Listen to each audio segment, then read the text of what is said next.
a ideia é educação financeira, você pensa no jovem. E às vezes os pais não têm. Eu colocaria como consequência da ausência de educação financeira, sem dúvida alguma, podem vir doenças emocionais, psíquicas, depressão, ansiedade, alcoolismo, uso de entorpecentes e, em casos extremos, que não são poucos, tá? O suicídio de quem esteio e que está desesperado e tem o desemprego, e talvez, se houvesse uma questão de educação financeira, o quadro fosse modificado. Você também pode falar dentro desse tópico, mencionar o projeto de vida. E o projeto de vida está conectado diretamente com a disciplina de educação financeira. Vamos lembrar aqui, é importante, sem dúvida, é direito do cidadão ter educação financeira. No entanto, a escola não cumpre esse papel. Qual é o questionamento? Não cumpre por uma questão histórica que a miséria, com miséria você não pensa em gerência de capital. Você nem tem a palavra escassez, eu volto a dizer, estaria aqui no meu grupo. Posso pensar também em outras causas. Consumismo, negligência governamental, questões históricas, a estrutura escolar. Eu acho incrível. Seria a minha causa ali essencial, porque a escola não dá estrutura.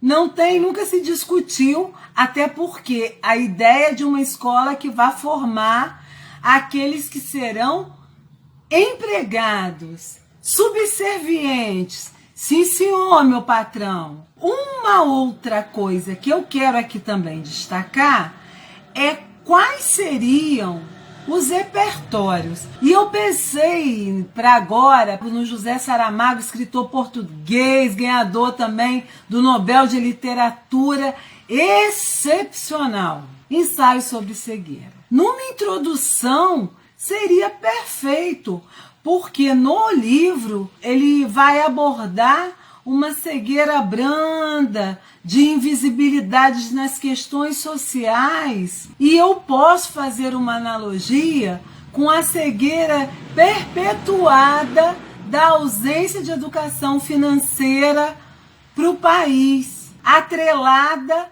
a uma afrontosa desigualdade social. Então, caberia e muito. Nesse caso, se você vai utilizar desigualdade social, você pode aprofundar aí com a ideia de que, volto a falar, sem recursos, como você gerir e fazer planejamento financeiro. Uma segunda possibilidade, indo ainda para o campo da literatura, que é um livro que eu amo também, Vidas Secas, de Graciliano Ramos. Em que sentido? Quem leu aí sabe que o Graciliano Ramos, ele coloca o Fabiano, uma das personagens, a vida é seca em tudo naquela obra, porque não há respiro, não tem oxigênio, não tem nada. Mas em determinado momento lá da obra, o Fabiano é demonstrado a impossibilidade dele até para fazer uma conta precária. Ele está lá endividado, aquela questão de perpetuação, ele trabalha num lugar, mas tem que comprar na própria venda. E ele não sabe absolutamente nada. Assim, a Vitória ainda um pouquinho mais de habilidade do que ele.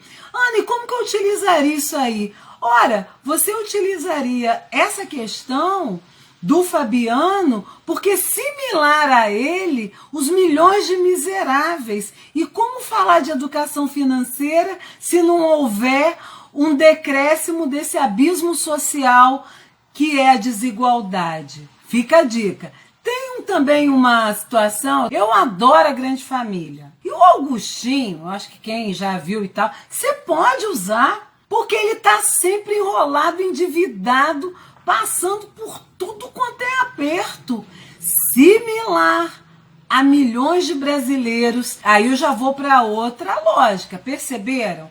Se eu falo de vidas secas, eu vou associar com a miséria e a importância também de ser minimizada a desigualdade e até com a educação financeira para que pessoas, que a nossa pátria, aqueles meninos da escola pública, que eles possam pensar em ter gerência da vida e não já receber e estar todo endividado. Entenderam? Aí eu estou falando de vidas secas. Quando eu falo do Augustinho da Grande Família, eu estou mencionando o quê? Eu estou mencionando que um monte de brasileiros, já vamos pensar, classe média, quem nunca? E talvez uma educação financeira pudesse mudar o quadro. E ainda a Constituição Federal de 1988, que garante aí no seu artigo 6º que o direito à educação é inerente a todo cidadão e quando pensamos em educação, num sentido mais amplo,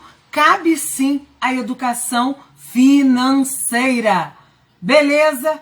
Nas intervenções, sem dúvida alguma, eu tenho que falar do Ministério da Economia em parceria com o Ministério da Educação. Ah, tem a lei, agora a questão é de que maneira essa lei ela vai fluir. Então, se não houver uma educação financeira efetiva, como é que isso vai acontecer nas escolas públicas? É o quê? Problema de matemática com porcentagem, daí estou fazendo educação financeira? Então, que o Ministério da Economia, em parceria com o Ministério da Educação, que eles promovam palestras feitas por especialistas com conteúdos próximos da realidade. Acrescento ainda que deveria também o Ministério da Economia apresentar, campanhas intensas, não só para os jovens que serão educados. Isso é muito favorável, sem dúvida, mas que possam conscientizar as famílias, para que esse assunto ele possa também ser discutido, apresentado e não escondido um constrangimento. É a nossa cultura de não se falar de dinheiro ou de uma forma clara e como que isso magoa e como que isso é sensível, traz desconforto. Que as famílias também sejam conscientizadas.